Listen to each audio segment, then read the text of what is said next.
예, 뭐 6월달은 메르스 때문에 한 달 완전히 정신없이 보낸 것 같은데, 이제 조금 수그러 드는가 했더만 오늘 또 확진자가 늘고 조금 여파가 아직까지 완전히 잠재워지지는 않는 것 같습니다. 메르스가 여러 가지로 지금 이 영향을 끼치고 있는데, 특히 박근혜 정부에 상당히 중상을 입힌 게 아닌가 생각이 됩니다. 그래서 그 부분부터 먼저 좀 이야기를 시작을 했습니다. 메르스 관련해서는 방금 시작하신 박근혜 정부의 중상 그런 생각이 있습니다. 적게 얘기하면은 메르스에 대한 대처에 대한 책임을 일회성으로 좀 물을 수 있으려는 거겠지만, 전반적으로 박근혜 정부에 대한 국정운영 방식, 박근혜 대통령 리더십에 대한 포괄적으로 국민들이 좀 인식하게 만드는 거꾸로 봤을 때 그동안의 박근혜 정부 2년 4개월 동안 이와 달리 뭔가 조금 대처한 적이 있었는가라고 보자면은 메르스 정부를 보면 박근혜 대통령 리더십과 박근혜 정부의 역량 또는 어떻게 가동이 되어 왔는가에 대한 것을 장관하게 보여주는 거니까 생각이 들고, 그래서 본다면 그런 시스템으로 나머지 기간 동안 과연 국정운영 제대로 할 수 있을지, 그것을 보충하는 방향으로 갈 수 있을지 생각이 듭니다. 당장 이 기간 동안에 새로운 인사의 대표라고 할 수 있는 홍교안 총리가 있는데, 홍교안 총리는 박근혜 정부 시기에 대표로 박근혜 대통령 스타일의 국정운영이 부합했던 사람인데, 과연 그런 것 이상의 다른 역할을 기대할 수 있을지 이런 차원에서 조금 마음이 걱정이 된다. 메르스 사태는 박근혜 정부를 뭐 거의 회복 불능의 상태로 몰아간 거 아닌가 이런 생각이 듭니다. 뭐 제2의 세월호다 뭐 이런 얘기가 뭐 지나치지 않을 정도로 이번 그 메르스 대응 과정에서 그 정부의 이제 무능 그런 것이 여실히 이제 드러났고, 무엇보다도 이제 그 대통령의 어떤 리더십의 부재, 이거 역시도 그 세월호에 이어서 역시 이제 그 반복이 된 이런 이제 상황이라고 할 수가 있겠고요. 무엇보다도 박 대통령이 보여준 이 국민 정서와의 계속되는 거듭되는 이제 엇박자, 이게 정말 어떻게 보면은 박근혜 대통령에 대한 어떤 그 절망, 이런 거를 아주 깊게 이제 낳은 이런 이제 상황 아니었는가 이제 보여요. 뭐 아주 여러 가지 국민들 머릿속에 아주 각인이 된 이런 이제 장면들이 여러 개 있었단 말입니다. 뭐 동대문 시장에 뭐 사람들이 죽어가고 있는 시점에 동대문 시장 가가지고 뭐 머리핀 꽂고 이제 환하게 이제 웃는 어떤 이제 그런 장면들, 그리고 이제 뭐 일상으로 돌아가라 뭐 이제 이런 얘기 이제 하고, 이거는 뭐 조금 딴 얘기입니다만 뭐 가뭄 이번에 그런 연장선상에서 소방차 물 뽑아가지고 이제 논에 이제 물 주는 이제 그런 장면까지, 이런 게 뭔가 이제 국민 정서하고의 이제 기본적인 엇박자가 이제 계속 반복이 되면서 뭐 소통의 어떤 가능성에 대한 어떤 절망감, 그래 이런 게 아마 이번에 아주 더 이제 좀 악화될 대로 악화된 거 아닌가 이제 생각이 이제 듭니다. 그래서 이게 뭐 특히 메르스 사태 같은 경우는 문제가 상당히 박근혜 정부한테도 이 타격이 깊을 수밖에 없는 게, 이게 뭐 정치적인 사안이 아니라 정말 국민 전체가 다 이렇게 피부로 느끼는 이 생명과 건강에 대한 어떤 불안과 위협, 이런 이제 사안이었기 때문에 이번에 보면은 꼭 뭐 보수 진보 이런 거를 가리지 않고서 대통령이 이렇게까지 정말 무능한가, 대책이 안 쓴다 하는 이런 층이 이제 상당히 늘어난 게 이제 피부로 좀 이제 체감이 되는 것 같아요. 그래서 저는 아마 이번 그 메르스 사태의 그 여파가 박근혜 정부한테는 상당히 좀 이제 깊이 그리고 오래 이제 가고 회복이 과연 가능할까 하는 이제 생각이 이제 듭니다. 저는 메르스 사태 부분에 대해서 처음에도 그래 이야기했고 지금도 똑같은 입장인데, 지나치게 과장하는 거죠. 지금 공포를 누가 가장하고 있는가. 메르스가 지금 한 달이 넘었는데요. 죽은 사람들 뭐 27명인가 그죠? 그렇다고 본다면 과연 독감이 한 달 동안 창궐했을 때 집계를 안 해서 그렇지, 독감이 한 달 동안 창궐했을 때 지병이 있던 사람이 독감이 이때가 합병증으로 와서 돌아가셨다. 숫자는 이 이상 될 겁니다. 그렇기 때문에 메르스가 왔으니까 뭐 예를 들어서 정부가 대처를 못했다. 저는 정부가 대처를 제대로 초기에 못하고 정보를 비공개하고 한 부분에 과연 뭐 때문에 그러는가 한번 보십시오. 한국 최고의 기업이 하는 병원이 거기에 있기 때문에 핵심이 그 부분에 대해서 관료사회나 일반사회가 그 기업을 상대로 그 기업의 병원을 상대로 말을 할 수 있는 분위기가 안 되어서 이렇게 왔는데 이게 박 정권에서만 그랬을까요? 예를 들어 다른 정권에서 그랬다 하더라도 만약에 삼성병원이라는 위치가 자리 잡고 있으면 그때는 제대로 대처했을까요? 미국의 그 카트리나 사태나 허리케인, 그 다음에 9.11 때 더 나아가지고 그 일본의 후쿠시마 때 닥쳐보지 않은 위기가 재앙이 닥치면 그 재앙에 대해서 그중 선진국들도 매뉴얼대로 제대로 움직이는 게 아니라 우왕좌왕하다가 부가적인 피해가 굉장히 많이 났습니다. 그렇기 때문에 메르스로 뭐 정권이 붕괴된 것처럼 뭐 그런 부분은 없다고 보고요. 뭐 세월호로 정권이 붕괴될 것 같았지만 뭐 세월호로 정권이 붕괴된 것도 아니고 이 부분을 갖다가 너무 지나치게 과잉해서 집중하고 보는 것은 저는 옳지 않다고 보고 다만 이제 정권이 미수적인 부분이 분명히 있었죠. 그런데 그것은 사스나 신종 플루와는 다른 신종전염병이기 때문에 대한민국은 겪어보지 않은 게 생기면 전부 다 미숙할 수밖에 없는 나라예요. 미리 앞서가서 예단해서 예를 들어서 어떤 대처를 하거나 준비를 해둬서 매뉴얼대로 대처되는 일이 거의 없었던 나라예요.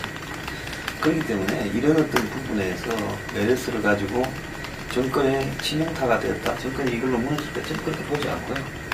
이제 메르스가 좀 완화되는 시점에서 거부권을 시행하고 반격에 나서면서 부패 체계를 가게 되면 이 부분도 제가 볼 때 뭐 사스나 신종 블루처럼 한때의 유행으로 끝날 거라고. 근데 정권 붕괴가 별 리 없다 이렇게 이야기하는데 아니 대통령제에서 지금 헌법으로 보장되어 있는 임기이기 때문에 정권 붕괴가 안 되는 거지.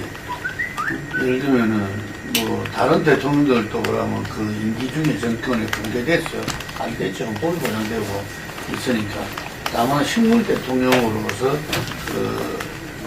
있었던 거고 만약에 내각제 같았으면은 당연히 이 정권은 붕괴됐죠. 이미 지금 29%까지 지지율이 떨어진 이 부분들이 실제로 자기 지지 기반인 TK라든지 50대 이상 뭐 이런 부분에서 묻지마 지지하는 부분까지도 10%씩 다 떨어져 가지고 이런 마당에 그래서 저는 지금 황 소장이 이야기한 부분들은 어떤 면에서는 박근혜 마이웨이 부분들에 대해서 인정한 듯한 이야기를 해서 상당히 좀 실망스러운 이야기인데 지금 이거는 단순하게 이번에 메르스로 해서 이 박근혜 정권이 큰 위기에 이제 봉착될 것이다 이런 것이 아니라 이미 작년에 세월호 문제도 이거는 정쟁이나 이념 여야 간의 그 문제가 아니었잖아요. 이게 어찌 말하면 대통령의 기본적인 의무인 헌법에 대통령되고 나 선서하는 예를 들면은 국민의 생명과 재산을 보호하는 문제에 대해서 대통령이 너무 무능했다, 무책임했다 이런 부분들에 대해서 국민들이 분노했던 거고 그리고 세월호 문제가 온 국민의 그런 가슴을 갖다가 아프게 하고 또 정말 국정에서도 하나 제대로 이렇게 흘러가지 못하게 만들었음에도 불구하고 이번에 메르스가 왔을 때 예를 들면은 또다시 대통령이 보여진 모습에 대해서는 이제는 자기들이 지지자들도 이렇게 무능할 줄 몰랐다, 무책임할 줄 몰랐다는 것이 야당이나 야당 지지자들이 놓은 것이 아니라 여당과 여당 지지자들이 지금 놓고 있는 이야기라는 거죠. 그렇기 때문에 대통령을 걱정하는 국민이 될 수밖에 없는 이런 상황이기 때문에 저는 심각하다고 보는 거고 이분은 오늘 신문에 보니까 정민경이라고 수원에 재선된 분이 전략홍보위원장을 맡았더만 새누리당에 그 사람이 하는 말이 어쨌든 간에 대통령이 장관들하고 이렇게 자주 만나야 된다. 대민복을 자주 만나야 되고 심각한 소통에 대해서 어찌해야 된다. 이 여당의 재선급 여성이 이 전략홍보위원장이 방송에 나와서 사실상 할 수 있는 이야기가 아니거든요. 그런데 그 정도로 이야기했다는 건 그만큼 심각하다. 여당 내에서도. 그런데 대통령은 여전히 마이웨이하는 것 같아. 이게 문재인 대표 마이웨이나 또 마찬가지다. 보니까. 그래서 이럴 때 국민들만 골치 아픈 거야 이게. 그리고 이 여의도가 늘 국회가 욕을 얻어먹지만 저는 그래도 이 바닥에서 국민들이 기댈 때는 저는 이 여의도 국회에서 여야가 정말 분명하게 좀 전에 한 소장이 거부권 행사로부터 시작해서 국회 척결 나가고 어쩌고저쩌고 하는데 참 그 문제 좀 이따 다루겠지만 하여간에 저는 대통령이 제발 국민들을 더 이상 걱정하지 않는 대통령이로서 임기를 갖다가 좀 마무리했으면 좋겠어요. 그 상황에 대해서 너무 과대하고 해서 지금 인식하고 얘기하니까 솔직하게 공감하지 않는데요. 독감이 창궐하는 것도 비교를 하셨는데 독감 창궐이랑 같은 상황이라고 하더라도 그게 정부의 대처에서의 문제가 있어가지고 그 창궐에 버리니까 당연히 정부에 대한 책임이 갈 수밖에 없는 거고 대부분 이제 초기에 대처에 대해 추동 대처에 실패했다는 것은 정부 인사들도 되게 자인하고 있고 국회에서 그 얘기하고 있는데 저는 그 문제뿐만이 아니라 초기 대처 이후에 정부가 믿음을 줬다면은 조금 상황이 달라질 수 있었을 건데 초기 대처뿐만 아니라 이후에 정부가 어떤 정부가 믿음을 계속 주지 못했다. 심지어는 어제까지도 계속해서 문영표 복지부 장관 나와서 하는 모습이라든가라고 보자면은 전체적으로 봤을 때 박근혜 대통령의 대응도 그렇고요.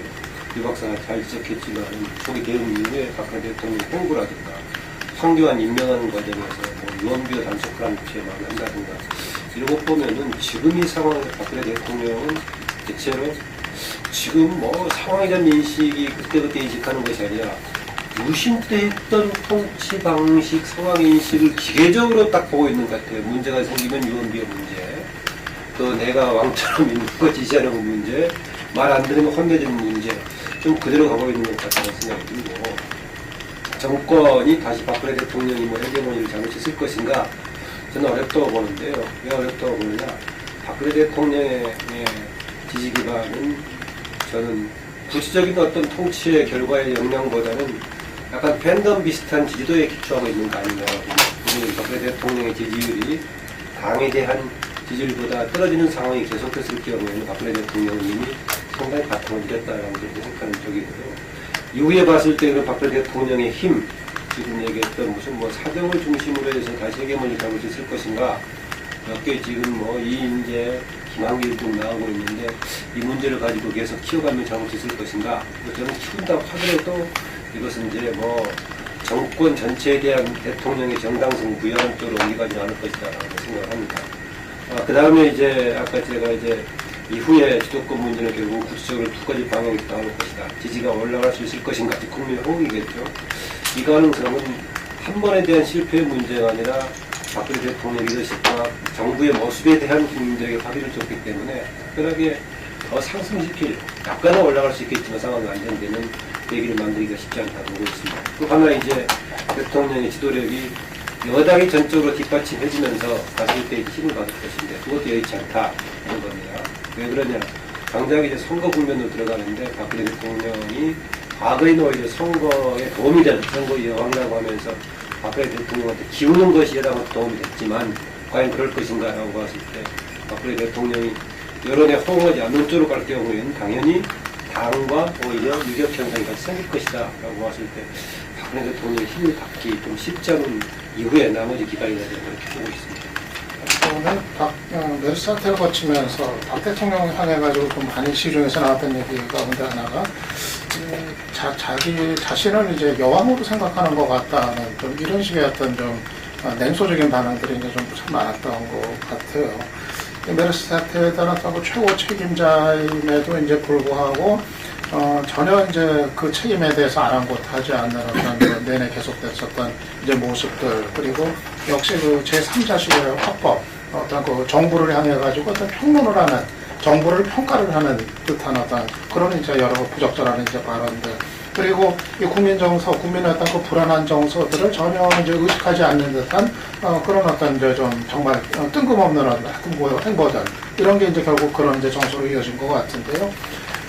저는 이게 참 청와대 이 보좌 시스템에도 근본적인 문제가 있다고 이제 생각이 들어요. 이제 대통령 한 사람이 그렇게 좀 이 국민 정서를 전혀 못 읽고 있다고 했을 때, 그런 게 그렇게 그냥 그대로 여과 없이 드러나게 할 게 아니라 어떤 식으로든 그게 내부에서 좀 조정이 되고 이게 이게 적절하게 이게 좀 걸러져야 되는데, 전혀 보면은 이런 게 이제 작동을 하지 못하고 있다, 이게 드러난 것 같아요.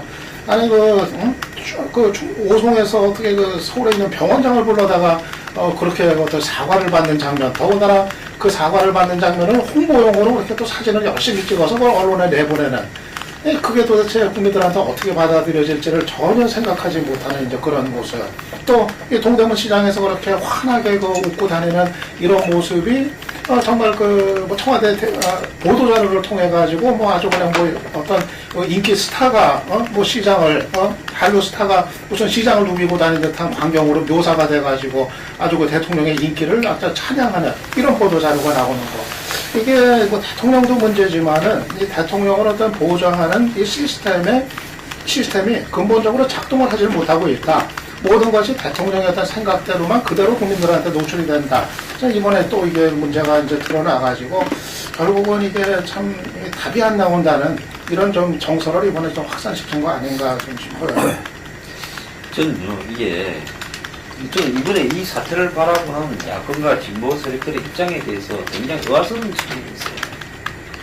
이번 사태의 핵심 중에 하나는 제가 볼 때는 삼성이라는 두 단어에 대해서 진보 보수를 망라하고 한국 사회가 얼마나 취약한가를 보여주는 부분이 분명히 있었다고 봅니다. 그러니까 병원의 일개 과장이 국회에 가서 병원이 뚫린 게 아니라 정부가 뚫렸다고 이야기를 하고, 이번 사태에 솔직히 말하면 삼성에서 제일 처음에 확진을 했고, 또 삼성에서 있는 대로 다 보고를 했고, 그 대상이 삼성이 아니고 일반 만만한 병원이었으면 즉시 폐쇄 조치가 되고 정부가 정부로 다 넘겨져서 거기에 대한 어떤 차단 부분이 조금은 늦었더라고요. 한국이 원래 이런 부분에 익숙하지 못하고, 지금 이번에 메르스 같이 전부를 추적해서 격리하고 이렇게 하는 전염병이나 이런 재난에 대해서 한국이 겪어본 적이 있습니까? 과거에 콜레라, 장티푸스가 유행할 60, 70년대도 이래는 안 했죠. 그래서 메르스보다 훨씬 위험한 전염병이 돌 때는 후진적이라서 그래 못했고, 그 다음에 사스하고 신종플루하고는 비교가 안 되는 형태로 메르스라는 것이 지금 변칙적으로 되어 나오고 있는 부분이고, 그렇기 때문에 사실은 추적해서 전부 격리하는 이런 부분, 그 다음에 폐쇄시키는 부분은 우리가 유사일에 처음 겪는 부분입니다. 이런 부분이 원활하게 잘 되어갈 수 없는 부분에 정부가 그까지도 대비 못한 부분에서는 분명히 책임이 있고 정부가 사과해야 될 부분이라고 생각을 하지만은, 상대가 삼성이었기 때문에 이런 부분이 컨트롤되지 못하는 채로 사건이 확산되어 버렸고, 실제로 지금 환자의 절반 이상이 삼성에서 나왔고, 삼성에서 여러 가지 정보를 갖다가 쏘겠고, 상당히 오만하게 뒤늦게서 부분 폐쇄를 했고, 이런 부분들이 여러 차례 발생했기 때문에 이재용 지금 부회장이 어제 공개적으로 사과했지, 잘못한 게 없으면 왜 어제 사과를 합니까? 그런 어떤 부분에서 봤을 때 이건 한국 사회에서 자본 권력이 정치 권력이나 관료들 위에 서서 주무르는 부분이 분명히 작용을 했고, 그나마 저는 박정권이니까 삼성하고의 관계에서 뭐 예를 들어서 과거 정권들처럼 나 노무현 정권 같으면 그래 못했다고 봐요. 그런 어떤 부분이 예를 들어서 말을 좀 심하게 잘 못했다, 삼성이 행태도 실수가 있었다, 그러니까 질타도 나오고 하니까 어제 사과라도 하는 거 아닙니까? 그래서 정권이 책임져야 될 부분은 정치적 지지율로나 다른 어떤 부분으로 책임을 져야 될 거고, 향후에 이 사태가 마무리된 다음에 예를 들어서 전 백스가 만들어져가지고 얼마만큼 잘못했는가에 대해서 분명히 짚어져야 되지만요, 메르스라는 게 무인재라서 대통령이 미국 가지 말해서 안 갔고, 그 다음에 불안을 갖다가 축소시키야 된다 해서 이 곳곳에 방문을 했고 다 했지 않습니까? 그래서 그런데 뭐 동대문 시장에 가서 옷핀 걸 뭐 올렸다, 그런 게 논쟁할 거리나 되나요? 비판은 진짜 논쟁할 만한 무게가 있는 걸로. 거기서 그러면 웃었다고 그걸 비판하면 됩니까? 그래서 우리가 비판은요, 정확하게 그 비판의 무게에 맞는 수준으로 비판을 좀 해야 되지 않나 생각합니다. 근데 그 점은 저는 이제 생각이 이제 답변은 다를게요. 삼성의 책임이 분명히 있죠. 책임 있는 정도가 아니라 저는 있죠. 심적인 실수를 했다고 보고 있습니다. 그러니까 삼성이 이제 아주 오만하게 자신들의 어떤 역량을 어떤 오만하게 이제 스스로 이제 평가를 해가지고 그렇게 이제 했던 거, 일을 키운 거, 화근이 됐던 거, 그 책임이 분명히 있고 사과를 해야죠. 근데 그렇다고 해서 그것이 그 삼성병원을 통제하고 관리하고 감독해야 될 책임이 있는 정부의 책임을 조금이라도 덜해주는 건 아니다 하는 얘기죠. 저는 그러니까 보편적으로 한국 사회에서 관료들이 얼마나 삼성에 약한가를 정치인들이 얼마나 약한가를 상징적으로 보여주는 거예요. 아니 약하면은 자관 그래가지고 이제 삼성병원을 치유복권 지역으로 이렇게 놔둬서 일을 이렇게 커지고 만드는 거에 대한 정부의 책임 이거는 분명히 짚어야 되는 거죠. 그걸 가지고서 그러면은 뭐 다른 정부에서 그러면 삼성 상대로 어떻게 했겠느냐?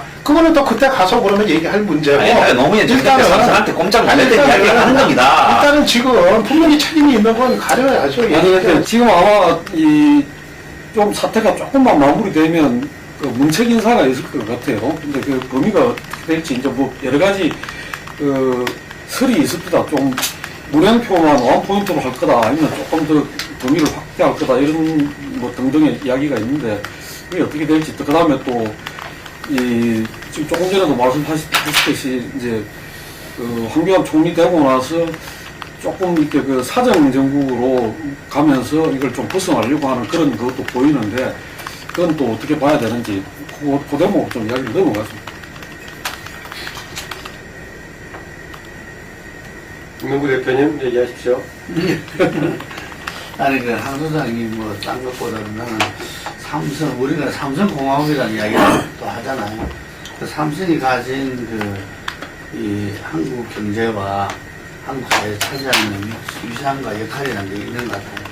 한편으로는 이 재벌 기업으로서 여러 가지 비판도 있지만 또 한편으로는 뭐 젊은이들이 가장 선호하는 기업이고 또 우리나라 전체의 GDP에서 뭐 상당한 부분을 갖다가 그하고서는 뭐 어떤 면에서 국민기업이라 하더라도 뭐 그게 이렇게 이상하지 않을 정도의 위상을 차지하고 있고 그러면서 이게 대형 병원의 그 시스템을 갖다가 폭발시켰고 그래서 제가 보기에는 이 시골이 이번에 놀랬어요. 시골에 있는 사람들도 응급실 왔다가 전부 다 그거 되는 거고 아니 그 사람들이 정말 응급실을 와야 될 상황이 아닌 사람들도 응급실 가야 입원이 되니까. 서울 삼성병원에 이제 그걸 하기 위해서 했다는 걸 보고 참 심각하구나 이런 걸 갖다가 느끼면서 다시 한 번 더 이렇게 이 삼성의 존재에 대해서 좀 알 수 있게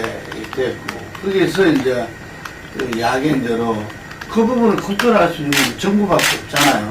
그런데 문영표 장관이 뭐 자기가 공개 이런 거 반대했다 소신을 이야기하는 건 좋은데 그걸 사실을 그대로 이야기하는 건 아주 중요한 이야기죠. 그런데 그 부분에 대해서 뒤따라야 될 부분 참 그게 지금 자기가 생각할 때 엄청난 실수였다든지 잘못이었다든지 이래야 되는데 그 이야기를 안 하더라고 보면은.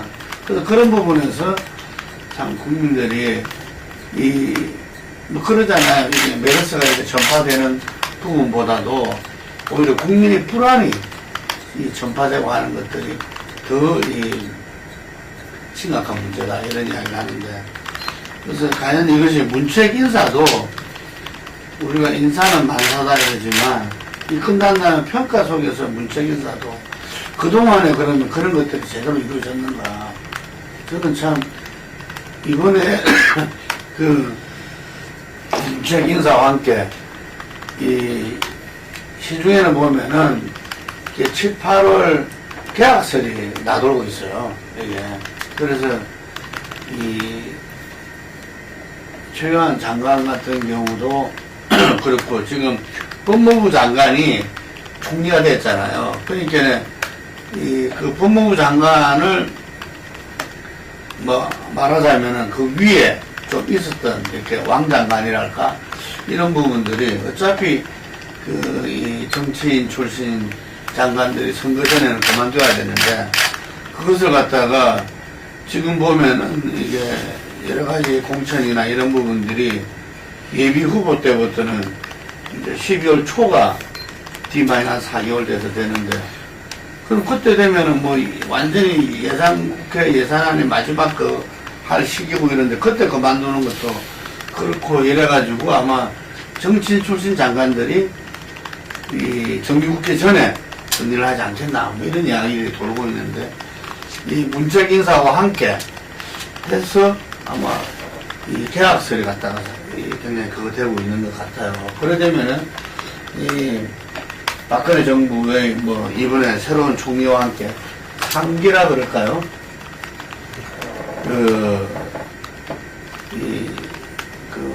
김기춘 비서실장이 한 2기라고 본다면은 이번에 이제 한교안 총리와 이렇게 계약을 하게 되면 한 3기 정도가 될 것 같은데, 근데 여전히 주 국정 운영의 어떤 방식이 사정을 통한, 그게 뭐 국회 척결이 됐든 뭐가 됐든, 이게 사정을 통한 어떤 이 여든 야든 어떤 이를 휘어잡고 전국을 운영해 나가는 부분들이 정가의 보도처럼 또 이렇게 쓰인다는 것은, 이거는 아주 슬픈 일이다.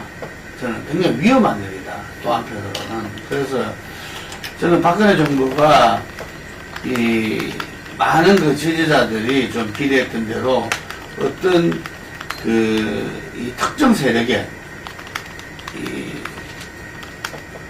대기업이 됐든 뭐 예를 들면 어떤 특정 지역이 됐든 뭐 이런 실제적인 자유가 개통되는데 신세를 안 지고 어떤 그랬다면은 지금이야말로 한번 역사에 남는 대통령으로서 이게 또 아버지의 어떤 명예를 회복하기 위해서 정치를 출발했던 그 초심으로 돌아가서 이 3기 마지막 국정 운영을 갖다가 온 국민의 기대에 국민 경제를 갖다가 좀 되살리고 정말 통합의 대통령이 될 수 있는 이런 부분을 끊임없이 제안하고 싶습니다. 문책한다고 하면은 책임서 인사권자가 상황이 된 책임성을 어떻게 인식하고 있느냐에 따라 다를 수 있을 것인데, 어떻게 인식하고 있냐 모르겠어요. 당장 발수적으로는 주무부서에 있던 문영포 장관 정도는 뭐 특별히 뭐 이루어진 여지가 없지만, 나머지는 비판 쪽에서 보고 있는 책임의 부분과 문책에서 박근혜 대통령, 인사권자인 박근혜 대통령이 보는 것과는 괴리가 있을 것 같아서 그렇습니다. 비판 쪽에서 보는 쪽은 그 책임은 사실상 박근혜 대통령까지 가야 된다는 얘기 아니겠습니까? 그런데 황 소장 표현 나갈 정도 있었지만 박근혜 대통령은 달리 생각할 수도 있고, 그래서 그건 조금 두고 봐야 할 것 같은데, 대신 이런 건 있습니다. 박근혜 대통령이 어떤 사람을 장관에 임명하는 것에 대한 것에 박근혜 대통령이 이번 계기로 뭐 깨달은 바가 있을 것인가. 문영표 장관을 보면서 해당 장관이 당연히 뭐 반드시 그 분야에 대한 전문가일 수는 없는 거죠. 혹은 복지까지 섞여 있는 상황에서 재정연금 분야 전문가로 수행된 거니까. 그렇다고 하더라도 정무적인 감각이라든가 국민 여론에 대한 호응이라든가 조직장 능력 이런 것은 최소한 상당 부분을 가지고 있어야 되는데, 전문성이 없는 분야 일이 터진 데다가 그런 수장으로서의 자격력을 하도 갖추지 않은 사람들이 임명했다는 거. 박근혜 대통령 추후의 인사에서 과연 그런 것을 반성의 과정을 삼을 수 있을 것인가, 그런 생각도 좀 들어있는 것 같고요. 더불어서 뭔가 안전에 대한 대처, 우리나라 정부 조직의 운영의 비효율성의 문제를 지적하면서 시정했던 것 중에 하나가 교육부 장관을 사회담당 부총리로 승격시켰던 거 아니에요. 그러면 이번 사건 터졌을 때 자연스럽게 황우여 부총리가 중심이 돼가지고 이번 사태에 대한 부처 간의 협동관계라든가 판박이 없어서 진행되는 게 자연스럽게 진행됐어야 되는데 전혀 역할이 없었어요. 아다시피 초기에 복지부 조치하고 교육부 조치하고 안 맞아가지고 난리 나고 했었는데, 과연 정부가 시스템으로 작동하고 있는 건가 하던 문제 다시 한번 지적을 하고 싶고요. 저는 그 점에서는 아까 박근혜 대통령 왕 어쩌고 얘기했었는데, 차라리 박근혜 대통령 역할이 누가 그런 표현을 하고 있는 것 같아요. 차라리 입헌군주제처럼 그냥 소극적 기능으로서 상징적으로 남아있고, 한때 가동이 잘 된 것처럼 차라리 실장이라든가 당정청 선거구도가 제대로 과정됐으면 오히려 낫지 않을까 생각도 있긴 합니다. 그런데 저는 또 황교안 총리 역시, 신임 총리 역시 조금 융통성이 있는 여론에 호응하는 정무하고는 좀 익숙하지 않은 사람이어서 당정청이 가동한다는 데서 상당한 시행착오 과정을 겪을 것 같아서 긴급한 시기에 그것도 좀 기다리기 쉽지 않아서 이쪽 저쪽으로 계속 조금 곤란한 상황 같습니다. 앞으로도 박근혜 정부 국정 운영이 상당히 이제 구조적으로 불안정할 수밖에 없는 것이 박 대통령의 그 정치적인 그 리더십이나 방식, 스타일 여러 가지 저가 이제 한계가 이제 드러나고 있는데 계속되고 있는데 문제는 그거를 이제 대신할 수 있는 정치적 역할을 할 수 있는 곳이 지금 아무 곳에서도 지금 보이지 않는다는 거 이게 이제 두고두고 문제일 수밖에 없을 것 같아요. 기본적으로 여당 쪽에서 사실은 그 민심하고 약간 가교 역할, 조정 역할 이걸 이제 해줘야 되는데 근데 그거는 이제 박 대통령 본인이 이걸 원치 않고 완강히 이제 거부를 하고 있는 거고 여당이 뭐 조금이라도 자기와 다른 목소리나 스탠스를 취하는 거에 대해서 강한 거부감을 드러내고 있어서 그게 지금 이제 되질 않는 거고요. 그러면 이제 그 청와대 내부에서는 뭐 아까 얘기 드린 것처럼 그러면 청와대 내부에서 박 대통령에 대해서 어떤 좀 여러 가지 다른 얘기를 할 수 있는 이 시스템이냐 보니까 이제 전혀 그게 또 아닌 것 같고 그리고 지금 이제 황교안 총리가 들어섰습니다만은 황교안 총리도 일종의 그 집행형 총리이지 대통령의 의중에 따르는 어떤 그 민심을 읽어가면서 어떤 정무적인 역할을 할 수 있는 그런 총리 역할을 기대하기는 이제 어렵고 그렇게 봤을 때 결국은 지금 대통령이 못하고 있는 부분들이 취약한 부분들이 분명히 있는데 이거를 대신하거나 보완해 줄 수 있는 사람이나 단위가 아무 곳에서도 지금 법여건 내에서 존재하지 않는다는 거 이게 결국은 지금 앞으로도 계속의 구조적인 좀 불안정성 이거에서 그렇게 벗어나기가 어렵게 만드는 지금 현실 아닌가 좀 그렇게 좀 진단을 합니다. 제가 볼 때는 이번에 정부에서 굉장히 유의해야 될 부분이에요. 문인표 장관은 당연히 물러나야 되고 문 장관뿐만 아니라 책임을 진 사람이 있으면 추가적으로 더 물러나야 된다고 보는데 문제는 뭔가 하면 공직자들이 뭘로 사는가 하는 부분에서 솔직히 말하면 공직자들이 자기 일에 대한 프라이드와 자부심을 대한민국 관료들이 전혀 가지지 않는다는 겁니다. 고위직일수록 더 그런 것 같아요.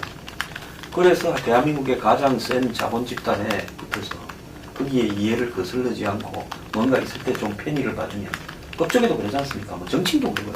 퇴직 이후에 그런 부분이 본인의 사회적 지위를 유지하는데 상당히 도움이 되고 그 집단에 거슬르게 되면 결국은 승진이나 여러 가지 부분에서 어렵다. 이런 어떤 부분이 굉장히 있다가 보니까 이런 부분이 이런 어떤 메르스라는 그 기업의 이해관계가 엮인 사태가 발생했을 때 국가의 기능 일정하게 명령 체계가 작동이 안 하는 현상이 벌어졌다고 저는 보고 있습니다. 이 부분이요. 좌우 정권을 떠나서 가면 갈수록 더 심해질 수 있기 때문에 대통령은 이 부분을 심각하게 생각을 해서 이번에 인사를 하고 그 다음에 이 부분이 왜 예를 들어서 막혔는가 하는 부분에 대해서 감사원이나 가능한 사정기관을 시켜서 전부 조사를 해서 거기에 있어서 주부적으로도 실무자 차원까지 다 처벌을 해야 된다 저는 그렇게 보고 있습니다. 그리고 이제 중요한 부분은 이 메르스의 와중에 예를 들어서 공무원 연금을 통과시킨다고 5월 29일 날 거기에 부수적인 부분으로 예를 들어서 그 국회법 시행령, 국회법 시행령이 정말로 필요하다면요. 그 뭡니까?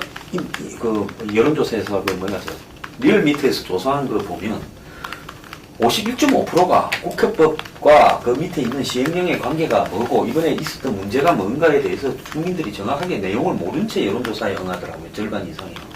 그렇다면 국회가 과연 이 와중에 예를 들어서 공무원연금 개혁에 대해서 합의를 한다면 야당이 세월호 관련 시행령을 고쳐달라 하면 그 부분만 고쳐주고 마무리를 지으면서 이렇게 집중하도록 했어야지. 예를 들어서 이 정쟁을 벌려가지고 이 와중에 또 거부권을 행사하니 많이 하는 판을 갖다가 벌린 부분에서 저는 정치인들도 책임에서 자유로울 수 없다고 보고 있습니다. 그래서 이번 이 메르스 문제는 결국은 개각 부분에서 제가 볼 때는 경제팀이 이제는 정리돼야 될 때가 왔다고 보거든요.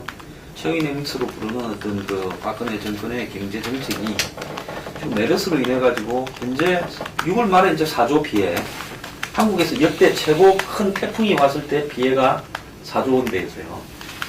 매민이 뭐 이런 거 할 때. 그럼 지금 8월까지 간다 그러면 한 8조 원대의 피해가 나올 거다. 그러면 태풍 2방을 연속으로 초강력 태풍을 맞은 만큼의 이 해당되는 경제적인 데미지가 지금 오고 있는 상황에서 실질적으로 경제를 이 지금과 같은 방식으로 살리는 부분이 어렵고 또 본인도 지금 뭐 출마도 해야 되고 이런 상황이 있으니까 이참에 제가 볼 때는 바꿀 부서를 다 바꿔서 중폭의 개각으로 해서 새로운 아젠다 정권이 이제 뭐 3기 정도로 출범한다고 하면 이 뭔가 방향을 전환할 수 있는 저는 개혁이라고 잡아야 된다고 봅니다. 박근혜 정부가 개혁과 사정을 양날의 칼로 갖고 가야지 사정만을 갖고 가면 정권 유지를 위해서도 다 이런 비판에 직면하지 않겠습니까? 그러니까 저는 사정이 필요하다고 봅니다. 왜냐하면 대한민국의 기득권층이 스스로의 어떤 부패에 대해서 자발적으로 척결하자고 하는 사람은 하나도 없고 그런 걸 원하거나 그런 방향으로 가고자 하는 사람은 하나도 없다고 봐요. 그래서 저는 타의에 의해서라도 지속적인 사정이 있어야만이 그래도 정치가 조금이라도 투명해지고 정치권의 흑막이 드러나는 부분이니까 그건 필요하다고 보는데 그거는 어떤 최소한의 조치지 적극적인 계획이 아니니까 박근혜 정부가 계획 아젠다를 지금이라도 제대로 정리해서 가능하든 불가능하든 다수의 국민들에게 희망을 줄 수 있는 그런 어떤 남은 임기 반의 정책으로 전환을 해야 된다고. 지금 황 수장 얘기한 거 관련해서 두 가지는 부분이 좀 공감하는 쪽입니다. 특히 이제 이번에 문책 인사 더불어서 정부가 새롭게 인사할 때 자본 권력이라든가 법조 자본 권력과 관련된 어떻게 정부가 독립적으로 제 역할을 수행할 것인가를 염두에 둬서 인사를 해야 된다. 되게 보면 무슨 그동안에 김앤장이라든가 또 퇴임한 이후에 큰 회사들의 대기업들에서 같이 무슨 고문하고 있다가 어떤 사람들이 그대로 조금 했다요. 그렇게 됐는데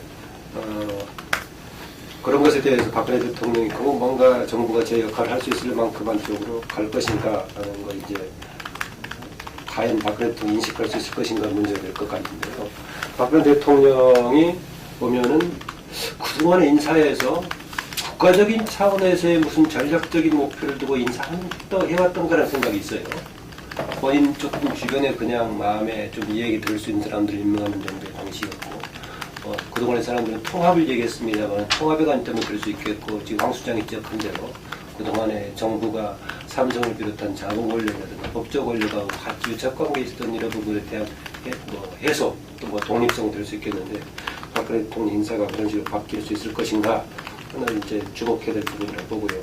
아까 국회법 지금 개정 관련해서도 저도 이게 세월호 특별법 시행령 문제가 그랬던 거 아니었습니까? 거기에 따른 그러셨는데 저도 그걸 직접적으로 정부라든가 아니면 정치권에서 좀 강하게 그 자체를 시정하는 쪽으로 초점을 맞추는 게 바람직했다고 봅니다. 다만 이유는 이제 황 소장은 좀 다른데 황 소장은 왜 이게 말썽 부리게 만들었었느냐 결국 이게 거부권 논란과 이런 관점보다는요. 저는 사실상 현행법이나 저는 개정안이나 차이가 없다고 보는 쪽입니다. 지금 위헌 논란 얘기하는 마찬가지 부분인데 현행법이 용어에도 이제 시정 변경이라는 구체적인 용어가 들어가서 강조했다는 차이만 있을 뿐이 똑같다. 뭐냐? 어차피 지금 헌법에 기초하든 아니면 국회법에 또 토대를 두든 간에 법에 대한 상위법에 대한 해석 1차적인 권한은 국회가 가지고 있는 것이고 다만 국회는 그것을 이제 관철시킬 강제적인 수단이 없는 상황 아닙니까? 그랬을 때 논란됐을 때 이제 사법부, 대법이든 아니면은 또 경우에 따라서 헌재로 이제 갈 수밖에 없는 건데 그런 기본적인 골격은 저는 개정안에 똑같이 들어있다. 그래서 논란은 불러일으키고 있지만은 사실상 저는 법의 자체는 크게 바뀐 바가 없다고 봅니다. 그 점에서는 이걸 두고 반대하고 있는 박근혜 대통령과 청와대 쪽도 이전에 비해서 뭔가 크게 구체적으로 내용이 바뀌었다기보다는 본인에 대한 뭔가 도전 이런 관점에서 그걸 그만두지 않겠다라는 강력한 권위의식의 표현이라고 봐지지 이게 바뀐 것은 아니다. 그 점에서는 애초에 시행령에 논란이 됐다면은 구체적으로 세월호 특별법 시행령에 대한 개정이라든가 여기에 대한 정리하는 것이 바람직했다. 그 점에서는 저는 공감합니다. 예. 지금 이제 문책 인사 문제하고 그다음에 또 이제 지금 현재 진행되고 있는 사정이랄까요 이런 문제에 대해서 이야기가 나오는데 국회법 개정 문제도 같이 지금 이야기가 되고 있는 것 같습니다. 이게 좀, 일단은 조금은 이 개각이 폭을 좀 넓게 해서 하는 게 바람직하다. 그렇게 보시는 견해가 좀 다수인가요? 그렇죠. 그런 편이라고 빠지는 거고. 정치권 진출도 관련 있습니까? 복제하는 관련. 아니, 이게 대통령이 네. 좀, 뭐랄까, 힘을 좀 냈으면 좋겠어요. 네, 좀 예를 들면 뭐 이런저런 비판이 있다 하더라도, 지금 국정에 대한 인식을 좀 차롭게 했으면 좋겠다. 국정을 책임져 있는 대통령으로서 잘못되든 잘못했다. 이게 지금 우리 박근혜 대통령은 사과 문제에 너무 인색하다 이게. 그리고 그런 문제는 그 자존심으로 치자면은 YS DJ도 보통 자존심 있는 분들이 아니죠. 근데 사과는 뭐 할 때는 다 했잖아요. 대통령이 사과라는 것은 또 국면 전환을 위해서라도 필요한 거고. 그래서 저는 그런 문제는 그런 문제 너무 얽매여가지고 뭐 이걸 갖다가 지금도 보면은 이제 이재용 삼성전자 부회장이 사과를 했는데 이게 박근혜 대통령까지 사과 가야 되나 어쩌나 저쩌고 뭐 이래서 하는데 저는 그거는 뭐 이게 본질적인 문제가 아니다. 정말 이제는 남은 임기에서 국민이 준 신성한 어떤 행정부의 수반으로서 국가를 대표하는 어떤 대표로서 이렇게 정말 상기 새롭게 한번 이 정부를 갖다가 세팅하고 그게 걸맞는 어떤 국정 아젠다도 내놓고 또 국민들한테 거기에 대해서 프로그램도 제시하면서 지지도 호소하고 좀 이렇게 지금 나가야 된다고 봅니다. 뭐 개혁도 여러 개혁이 있을 수 있지만 어쨌든 간에 박근혜 표 개혁 아젠다를 가지고 나가면 되는 거죠. 그게 뭐 지금 공무원 연금이나 이런 부분들도 박근혜 정부가 추천했기 때문에 잘못됐다 이래 볼 수는 없죠.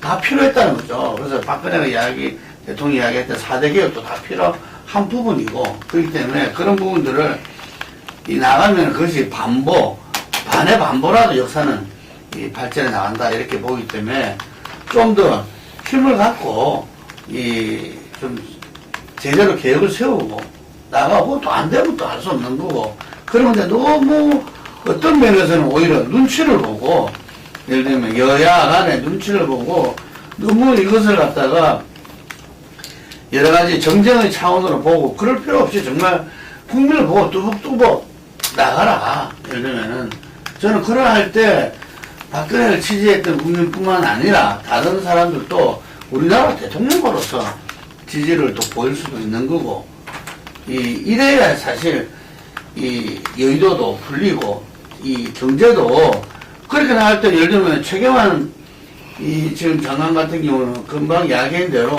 이제 시효가 끝났어요. 이게 시효가 끝난 부분들을 갖다가 이렇게 화끈하게 정리를 하고 정말 내부적으로는 그 이전부터 늦더라도 지금부터라도 박근혜 경제를 어떻게 이끌고 나갈 것인가를 갖다가 여러 사람한테 그 소신과 프로그램을 듣고 거기에서 확실한 사람을 갖다가 자기가 인선을 하고 그렇게 국민들을 호소하고 가야 되지 않나 이렇게 봅니다. 저는 그 연장선상에서 보면 지금 이런 식으로 정권 처음부터 지금까지 온 절반을 보면 뭘 좀 하려고 그러면 어떤 일이 생기면 거기에 몇 달씩 소모하다가 또 신 좀 내려고 그러면 또 무슨 일이 생기고 이런 식으로 계속 반복적으로 왔거든요. 그래서 박근혜 정권이 기왕에 이런 식으로 예를 들어서 남은 2년 반을 다 소모해서 되면 역사에 박근혜 정권이 성공한 정권이 되겠는가 그렇게 평가받기가 어려울 수도 있죠.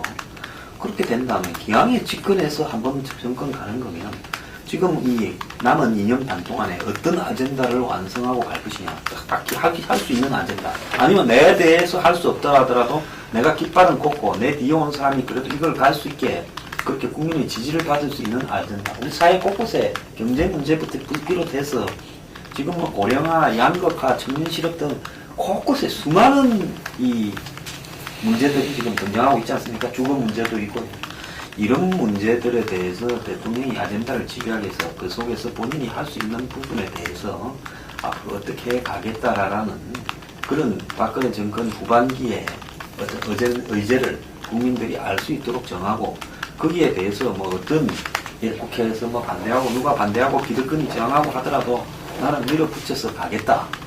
이런 식으로 해서 한번 갈 때까지 가보고 그래도 안 되는 것은 뭐 기득권의 저항에 밀려서 실패했다. 이렇게 승부수를 던져야지 지금처럼 뭘 좀 하려 그러다가 뭐 하나 터지면 그 수습에 몇 달씩 매달리는 행태가 계속 반복되어서는 이것은 소모적인 정권으로 끝나버릴 수 있다. 이거라고 봅니다. 그래서 이번에는 뭘 정하고 나면 무슨 일이 생기더라도 그거는 그것대로 미뤄가야 된다. 제가 왜 이야기를 하는가 하면요. 2월달에 1, 2월달에 뭘 했습니까? 부패 체결한다고 해가지고 자원, 방산, 포스코 조사했지 않습니까? 근데 송환용 씨 사건 하나 터져버리고 매수 터져버리고 그럼 몇 달 동안 부패 체결 수사가 조사가 그 체결이 뭐 제대로 진행이 됐습니까? 좀 같이 써도돼 있는 거예요.